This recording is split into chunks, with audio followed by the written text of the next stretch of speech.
આજે આ વીર માંધાતા અને વેલનાથ બાપાના વંશજો જ્યારે ભેગા થયા હોય ત્યારે હું માનું કે થાકવાનું તો હોય જ નહીં. આજે સમાજના એક યુવાન ઘનશ્યામભાઈ રાજપરા એ અન્યાય સામે લડતા લડતા શહીદ થયા અને શહીદને શ્રદ્ધાંજલિ આપવા માટે એ પરિવારને સાંત્વને સથવારો આપવા માટે આખો સમાજ જ્યારે એક માળવે ભેગો થયો છે ત્યારે આપણા સૌના તરફથી ઘનશ્યામભાઈની પવિત્ર આત્માને દિવ્ય આત્માને શાંતિ મળે એવી બે હાથ જોડીને પ્રાર્થના કરું છું. અહીંયા જ્ઞાનીભાઈને વાત કરી, હજુ પૂજાભાઈ, ઋત્વિકભાઈ, રાજેશભાઈ, ચંદનજીભાઈ બધા જ આગેવાનો પણ વાત કરશે. યુવાન સાથીભાઈ બ્રિજરાજસિંહભાઈ હોય કે રાજુભાઈ હોય, એ બધા જ મિત્રોએ ચિંતા પણ કરીને આવનારા સમયમાં સાથે મળીને લડવાની તૈયારી પણ બતાવી. હું આજે એટલું ચોક્કસ કહીશ કે ઘનશ્યામભાઈની આત્મા જ્યારે ઉપરથી જોતી હશે ત્યારે એને એક વાતનો સંતોષ થતો હશે કે કદાચ મારી શહીદી એડે નહીં જાય. આ સમાજ આજે ભેગો થયો છે. એ ઘનશ્યામભાઈની આત્માને એ પણ તાળક મળતી હશે કે ભલે આજે હું આ ધરતી પર નથી પણ મારો પરિવાર, મારી દીકરી એકલી નથી, એની પણ એમના આત્માને તાળક મળતી હશે. અને આજે હું પણ આજ તમારી વચ્ચે એક વિધાનસભાના વિરોધ પક્ષના નેતા કરતા પણ સમાજના એક યુવાન તરીકે, દીકરા તરીકે, સાથી તરીકે, ભાઈ તરીકે આવ્યો છું. અને આ એટલા માટે આવવું પડે કે અહીંયા ઘણી બધી રાજકીય વાતો થઈ, પણ રાજકીય વાતો કરવા કરતા રાજકીય અધિકાર મેળવવા માટે, આપણા બંધારણીય અધિકારો મેળવવા માટે આટલો મોટો સમાજ ભેગો થયો હોય તો અહીંથી છૂટા પડતા પહેલા કંઈક સંકલ્પ કરીને છૂટા પડવું પડે. ખાલી ભાષણો સાંભળ્યા, વાતો કરી, તાળીઓ પાડીને છૂટા પડી ગયાનો આ પ્રસંગ ના બની રહે એટલું મારી ખાસ વિનંતી. હવે વકીલ મિત્રોનો આપણે જે આભાર માન્યો એવો જ આભાર આખી સમિતિનો માનીશ કે ગુજરાતમાં આ ઘનશ્યામભાઈની શહીદી રૂપે આ એક પહેલો કાર્યક્રમ એવો છે કે ગુજરાતની 6.5 કરોડમાંથી 2.5 કરોડની વસ્તી ધરાવતા ઠાકોર કોળી સમાજને જો ભેગા કરવાનું કામ કર્યું હોય તો આ સમિતિએ કર્યું છે. એમને ખૂબ ખૂબ અભિનંદન છે. પેલું આપણામાં કહેવાય કે આપણામાં ભણતર ઓછું છે ને ઓછું. આપણામાં મોટા મોટા કોઈ ફેક્ટરીઓ કે ધંધા નથી. આપણી પાસે મોટી મોટી શૈક્ષણિક સંસ્થાઓ નથી. આપણી પાસે મોટા મોટા પેલા ધર્મના આશ્રમો કે એની ધર્મની સંસ્થાઓ નથી. આપણી પાસે નોકરીઓ, ધંધા, વેપાર ઓછા છે, જમીનો ઓછી છે, મિલકત ઓછી છે. પણ આપણી પાસે સૌથી મોટી તાકાત એક છે. કઈ તાકાત છે? દેશના બંધારણે બાબા સાહેબ આંબેડકરે જે આપણને તાકાત આપી એ મતની તાકાત આપી છે કે આપણી પાસે ભલે પૈસા નથી, મિલકતો નથી, મોટી સંસ્થાઓ નથી, મોટા ધર્મસ્થાનો નથી, પણ આપણી વસ્તી વધારે છે, સૌથી મોટી તાકાત છે. અને આ બંધારણે દેશના વડાપ્રધાનના મતની કિંમત પણ એક આપી છે. અને આપણે વિછિયાનો, જસદણનો કોઈ સામાન્ય ગરીબ ખેત મજૂર હોય એના મતની કિંમત પણ એક છે. જો આપણે આપણી કિંમત સમજીએ તો અહીં જેમ કીધું એમ સરકારો બનાવી પણ શકીએ અને બલબલી સરકારોને ઘર ભેગી કરવાની તાકાત પણ આપણામાં છે કે નહીં તાકાત? પહેલા એવું હતું કે અહીંયા ભવ્ય ઇતિહાસની વાત કરી, માધવસિંહ સાહેબની વાત કરી.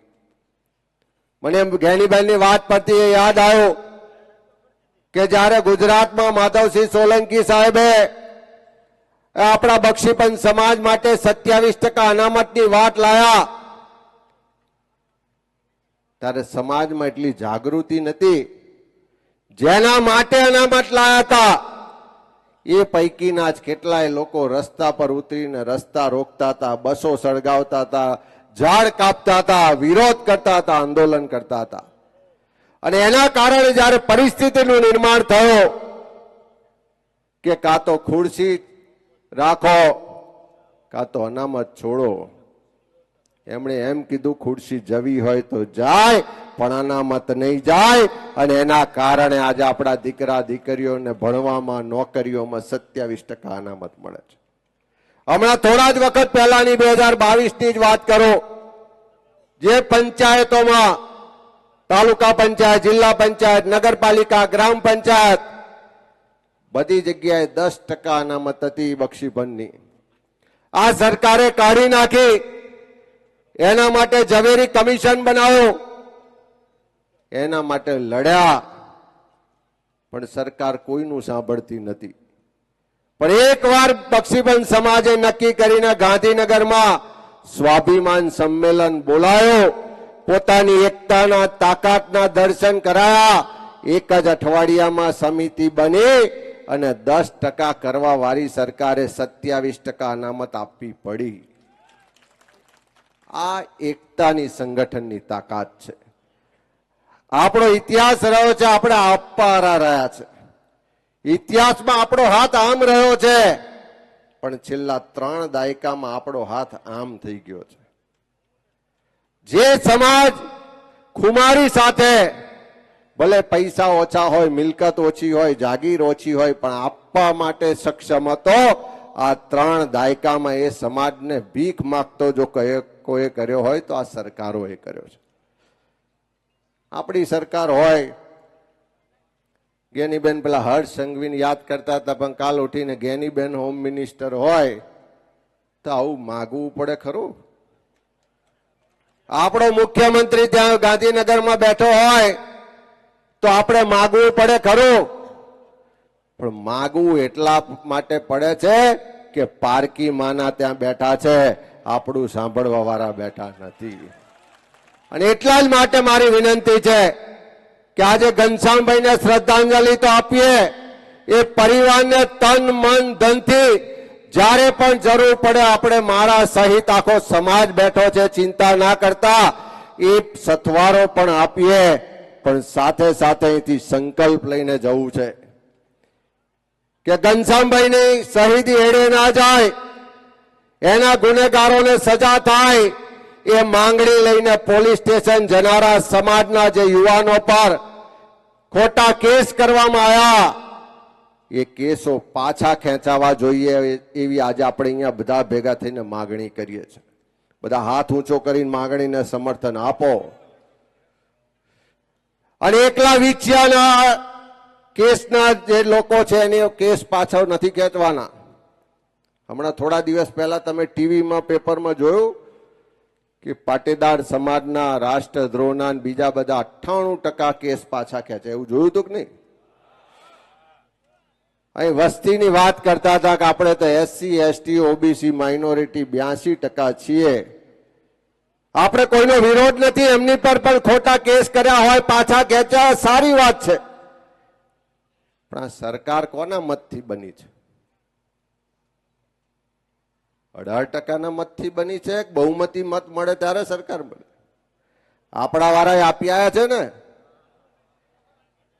તો જેના મતથી સરકાર બની છે એવા ગુજરાતના OBC સમાજના વિછિયામાં હોય કે આખા ગુજરાતમાં હોય, દલિત સમાજમાં એ ઉનાનો કેસ હોય કે પાટણનો કેસ હોય, એ આદિવાસી સમાજમાં રિવરલિંક પ્રોજેક્ટના આંદોલનનો કેસ હોય કે કોઈ પણ કેસ હોય, ગુજરાતના SC, ST, OBC સમાજના જે પણ લોકો પર એ આંદોલનો માટે, વિરોધ માટે, સરકાર સામે લડવા માટે કેસ થયા હોય, એવા તમામ કેસ પાછા ખેંચવા જોઈએ એવી આજની સભા માંગણી કરે છે. જે સમર્થનમાં હોય હાથ ઊંચા કરે. આપણા સમાજનું ઘરેણું આપણા સંત ઋષિ ભારતી બાપુ આયા છે, એમનું પણ સ્વાગત કરીએ છીએ। બધાને વિનંતી કે આપણે સૌ તાળીઓથી એમનું સ્વાગત કરીએ।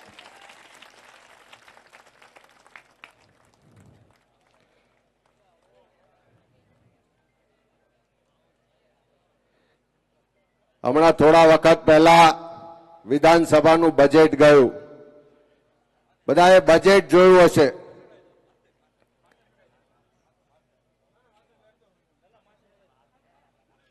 અહીંયા આગળ બેસાડ દો ભાઈ,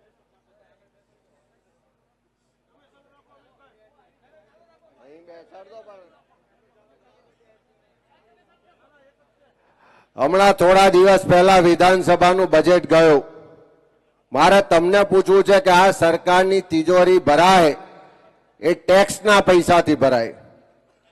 આપણે જે ટેક્સ આપીએ એનાથી સરકારની તિજોરી ભરાય અને સરકારી તિજોરીનો બજેટ બને।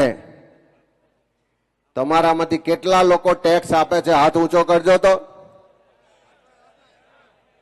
સમજીને ઊંચો કરો છો। ખાલી ખાલી ટેક્સ આપતા હોય એટલા હાથ ઊંચો કરો। અડધા બંધ થઈ ગયા।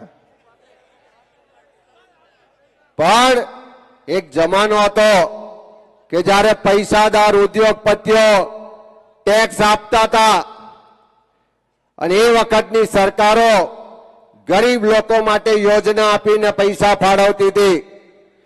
ત્યારે ઉદ્યોગપતિઓ પૈસાદારો એમ કહેતા કે અમે ટેક્સ આપીએ છીએ, આ સરકાર ગરીબોની પાછળ પૈસા વાપરી નાખે છે, ખેરાત કરે છે। હવે ઉલટું છે। હવે આપણે બધા જ લોકો ટેક્સ આપીએ છીએ અને આ સરકાર પૈસાદારો પાછળ પૈસા વાપરે છે। આજે સવારમાં ઉઠો ને પેલા બ્રશ કરો ત્યારથી લઈને રાત્રે પેલા મચ્છર ના આવે એના માટે પેલી ગુડ નાઇટની અગરબત્તી સળગાવો ત્યાં સુધી દિવસમાં જેટલી પણ ખરીદી કરો છો એ બધા જ પર જીએસટી લાગે છે કે નથી લાગતો?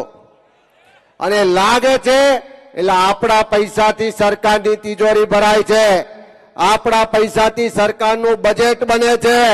છેલ્લા 20 વર્ષથી વિધાનસભામાં હું હોય, જ્ઞાનીબેન હોય, પૂજાભાઈ હોય, ઋત્વિકભાઈ હોય, રાજેશભાઈ હોય, ભરતજી હોય કે ચંદનજી હોય, અમે બધા જ લડીએ કે ગુજરાતમાં 52% વસ્તી બક્ષીપંચ સમાજની છે।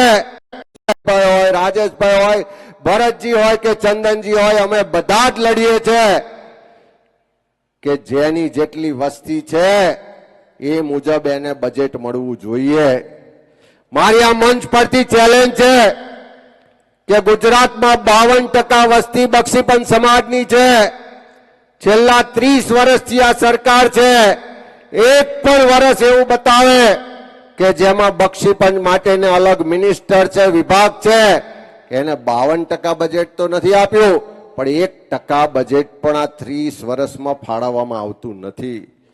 હમણાં જ બજેટની ચર્ચામાં ભાગ લેતા મેં બધાએ આંકડા સાથે કીધું કે ગુજરાતમાં 2.5 કરોડની વસ્તી ધરાવતો આ ઠાકોર કોળી સમાજ છે, એના માટેનું બોર્ડ નિગમ બન્યું છે ઠાકોર કોળી વિકાસ નિગમ, કે આ સમાજના દીકરા દીકરીઓને રોજગાર માટે, એના આવાસો માટે, એના સમૃદ્ધિ માટે, એની ઉન્નતિ માટેની યોજનાઓ હોવી જોઈએ।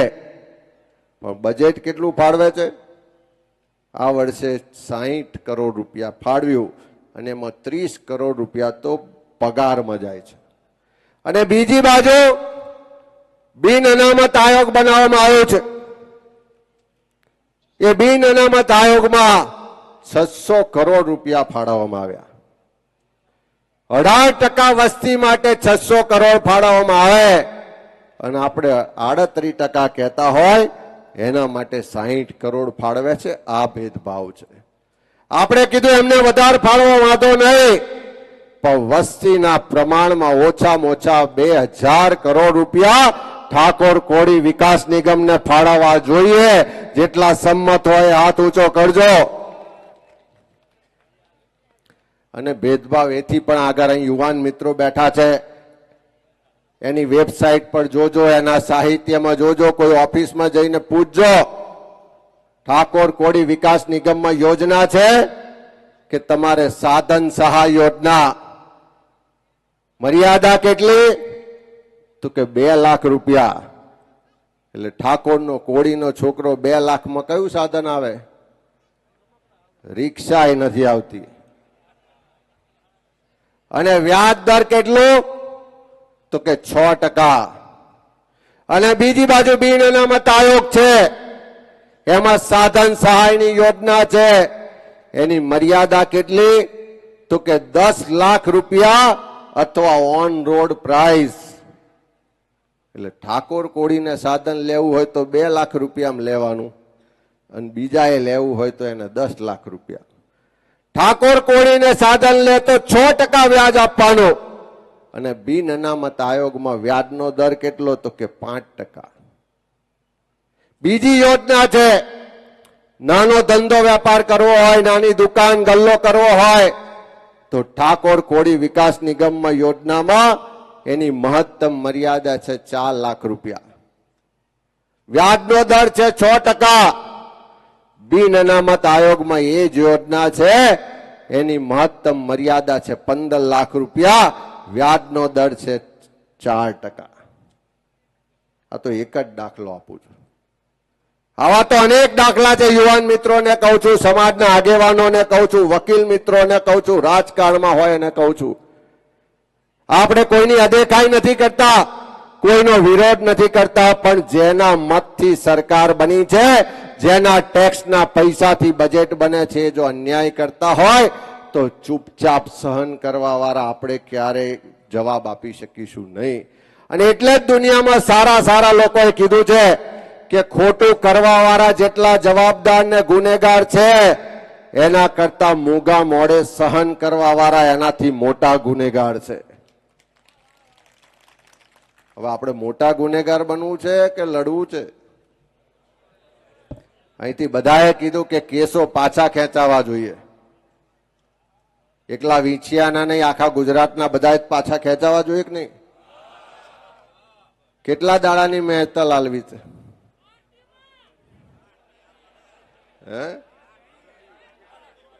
કેટલા દાડા કે ભાષણ કરીને ઘેર જઈશું ને ખેંચાઈ જશે? આ તો પારકી માના છે ને પથ્થર પર પાણી જેવા છે, એમ કઈ પાછા નહીં ખેંચે. જો સંમેલનમાં ના આવવા માટે ધમકી આલતા હોય,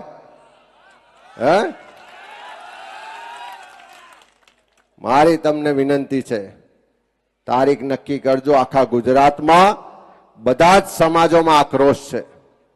બધા જ સમાજની માગણી છે કે જે રીતે પાટીદાર સમાજના 98% કેસો પાછા ખેંચ્યા છે, એવા એસસી, એસટી, ઓબીસી સમાજ પર જેટલા કેસો થયા છે એ કેસો પાછા ખેંચાવા જોઈએ.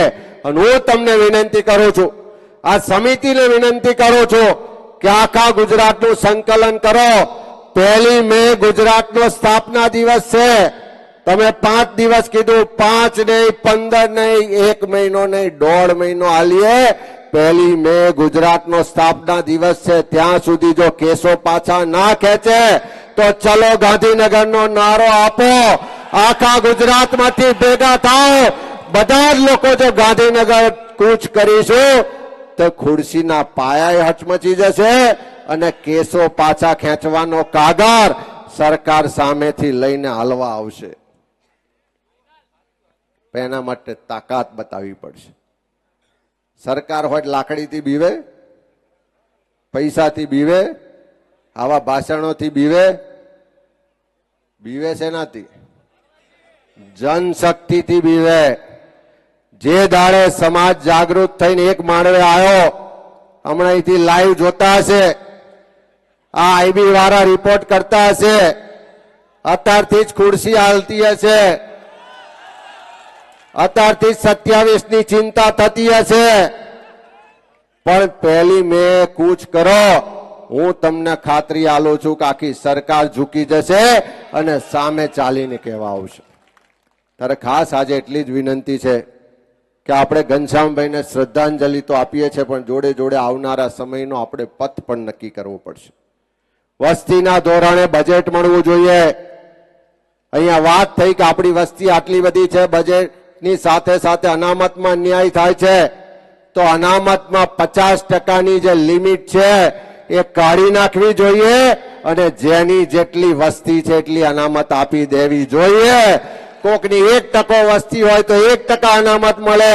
આપણી 38% વસ્તી છે તો 38% મળે.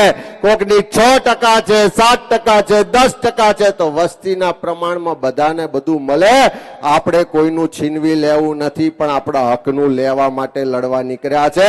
એ વાત બધાને કહેવી પડશે. ત્યારે ખાસ આ વાતોને લઈને આજે શરૂઆત કરી છે. કમિટીને ખૂબ અભિનંદન. પરિવારને પણ કહેવા માંગુ છું કે જ્યારે જરૂર પડે, કોઈ પણ જરૂર પડે, તન મન ધન તમામ રીતે મારા સહિત આખો સમાજ તમારી સાથે છે. ચિંતા ના કરતા આ ઘનશ્યામભાઈની શહીદી અને એમના શ્રદ્ધાંજલિ માટે ભેગા થયેલો આખો સમાજની એકતા, તાકાત ને એમની જે ભાવના છે ક્યારેય એળે નહીં જાય. એ જ વાત સાથે બધાનો ખૂબ ખૂબ આભાર. જય હિન્દ. ધન્યવાદ અમિતભાઈ ચાવડા. આમ તો